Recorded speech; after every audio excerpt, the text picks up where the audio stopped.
Right now we move on to the first of this year's FA Cup semi-finals at Wembley. The whole of Sheffield seemed to be there for United against Wednesday. This two-horse race did finish, but it took some time. Commentary from Howard Wilkinson and Barry Davies.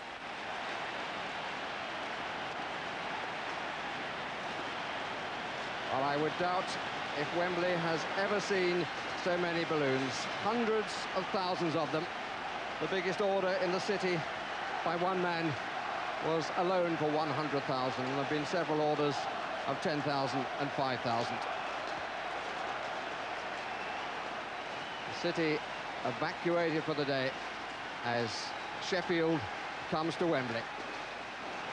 United find a place for the hero of the sixth-round replay, hardly surprisingly, Mitch Ward, and for the old warhorse, Alan Cork. The two Bryans, Gale and Dean, have both recovered from injury, knee and groin, respectively. And Jamie Holland suffers the same fate as his father. His father, Tommy, was left out of the 1961 semi-final side, but at least the son has the chance to come on as a substitute. Wednesday welcome back their scoring machine called Paul Warhurst, and having come through, indeed scored in a reserve match at Liverpool, John Harkes, out for 5 games with a toe injury, gives the match an American flavour. For the record, only 2 of the starting cast are Sheffield-born, both in United side, Whitehouse and Ward. Sheffield United in the red and white stripes, Sheffield Wednesday in the blue and white stripes. The first FA Cup semi-final of a Wembley weekend, and as far as the city of Sheffield is concerned, it's their cup final.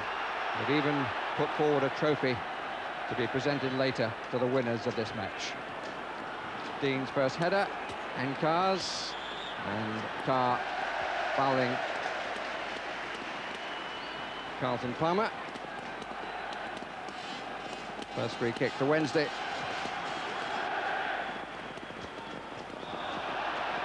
And the second free kick to Sheffield Wednesday.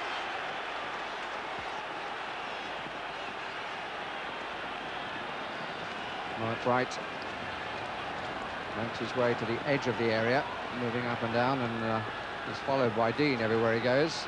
Viv Anderson's come up on the near side as we look. Chris Waddle, is he going to have a crack? Oh, he does, and he scores! Anything Paul Gascoigne can do, Chris Waddle can do.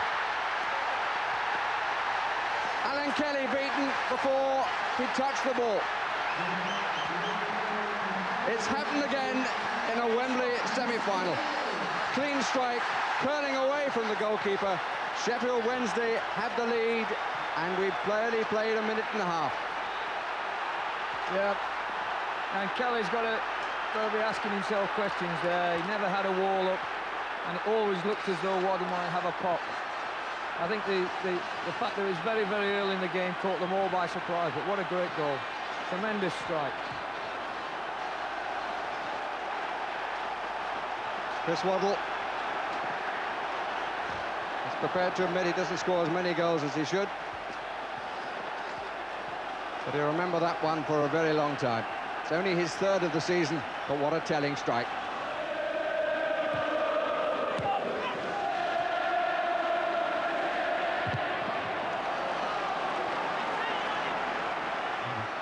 Alan Cork, the sort of player that Sheffield United will need to turn to, like Chris Waddle, hugely experienced. Probably not quite as skillful, but certainly full of endeavour. Here's Carr, got a bit of space at the back. That's the first threat. Wasn't a good clearance. Gannon! He's unlucky. Wasn't a good clearance by Sheffield Wednesday, and it presented the chance. And Gannon tried for the curler into the top corner. And didn't quite make it. Yeah, and Trevor's going to be worried about this because it came off a throw-in that looked as though it had been rehearsed, and Sheffield United, as Trevor is well aware, will capitalise on any set-piece situation which they're given. Here's Franz Carr. John Harkes to Wednesday's rescue. Waddle, right over to the right. Warhurst the other way. Good run down the middle by Sheridan. Hits it early. Good running and good awareness. Now Carr wouldn't run on enough for him.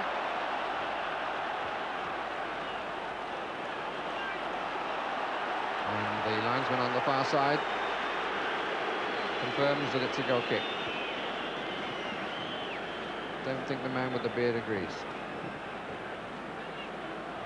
Here's the break by Chris Waddle.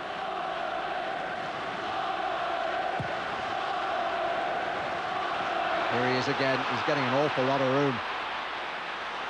And Warhurst tries to get through the back and does! And it comes off the top of the bar. Really ought to have been 2-0. Yeah. In those situations up to now, you could put your life, your mortgage, anything on it. Perhaps he's had, you know, up to now he's done most of his good work, 1 touch. There you are, he's had 3 touches there. I think he can only score them 1 and 2 touch. The noise is all coming from the end to our right as we look, where the colour is blue. Look a bit stunned at the other end. Each club given 34,000 tickets. Better from Whitehouse. Cork trying to get in front of Viv Anderson. That didn't succeed. Oldest man on the pitch, Viv, 36. And the next oldest was the one trying to take the ball off him. Whitehouse, Dean at the back. Got a good clean header at it. But couldn't bring it back enough. Plenty of power in the header. Yeah, once again, another cross off another throw-in and another strike. Waddle. Looks to get Harks through.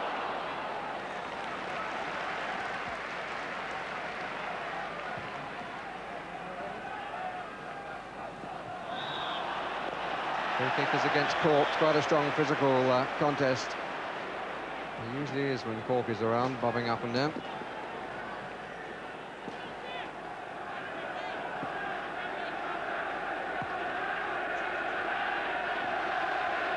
One cleanly. And a wonderful strike. Everything that Sheffield Wednesday do that's good, Chris Waddle has a say in it. Hit it quite superbly. It was actually a stronger shot than the one that produced the goal, but this one went wide. He's been saying all week about his goal-scoring ability or lack of it, and there you are, inches short. He's had 2 strikes today, could have finished up with 2 goals. Palmer. Moving a little dangerously. Warhurst did well. This is Sheridan. Looks for help outside.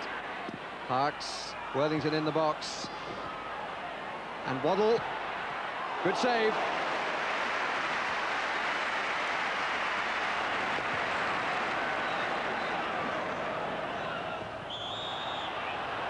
Good kick given against Carlton Palmer.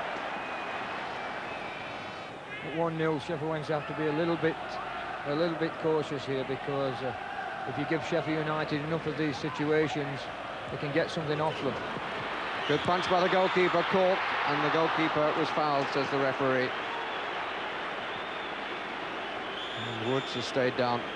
And he fell very heavily indeed. So it's the fall. As you can see there, he's fallen with his left elbow slightly underneath him.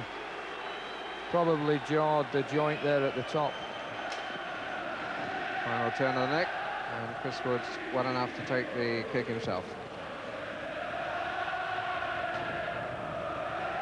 On by Harks. I think Gage took his eye off that. Paul Warhurst. Good strike! And the follow-up, it came too sharply to Mark Bright. Tremendous effort by Paul Warhurst.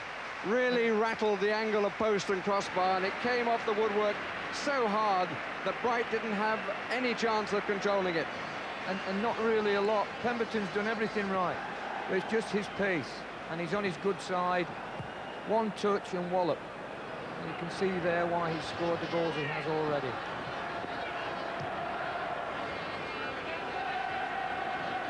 And Pemberton is no slouch. Probably the quickest lad out there in red and white this afternoon. One of the fascinating things, Howard, that, I mean, he really seems to have the instinct of a striker, Paul Warhurst, and of course that's not what he thought his role in life was. His pace is a tremendous asset, gets him into situations. This should be a bit more comfortable for Pemberton.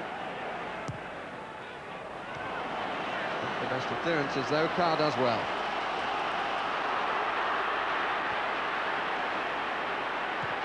That's a better ball. Alan Cork. He's got Dean up if he wants. It's going to slide in. Yes, it's 1-1. Chris Waddle trying to get back to deny Alan Cork. The first really good ball that Franz Carr has played in this match. And he plays in Alan Cork. And there will be enormous delight in London as well as in Sheffield about that goal. The last minute of the half. And Waddle just couldn't get there. That stoppage there to the goalkeeper, probably as much as anything, and Sheffield Wednesday hitting the post contributed to that. The two centre-backs lose concentration, both of them out of position. Carlton Palmer way ahead of Cork, but all credit to Cork. What a tremendous finish under pressure. Dave must be feeling a lot happier now, because I would think his half-time talk is going to put a lot of things right out there, and one of the things he would have thought he was going to put right was a goal deficit.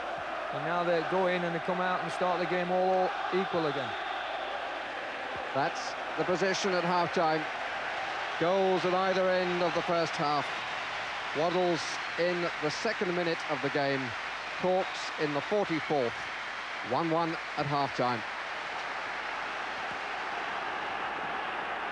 Well, it was in Sheffield that the first organised game of football took place on Boxing Day 1860 between Hallam FC and Sheffield FC. And here in the semi-final of the FA Cup of 1993, two Premier sides of a city enjoying its centenary are at 1-1 as we start the second half. How much has the psychological balance shifted as a result of Cork's goal that made it 1-1?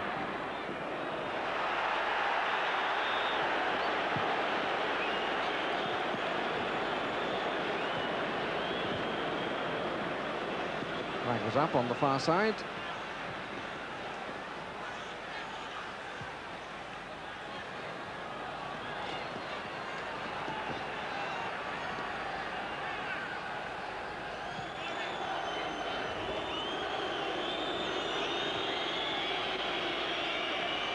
Two linesmen are John Hilditch of Stoke on the far side and Rob Harris of Oxford on the near. Gannon, Anderson, Brighton Gale, Warhurst. Good well from Waddle's cross to Harks. Waddle is wide on the right, Worthington on the left. Rodder Nielsen. Sheffield Wednesday pushing it around again. And right underneath it on the swivel with Paul Warhurst. He'll be disappointed with that. Disappointed he didn't hit the target. He loves that one-touch finish, and he can see the goal. He's put more difficult ones away than that this season.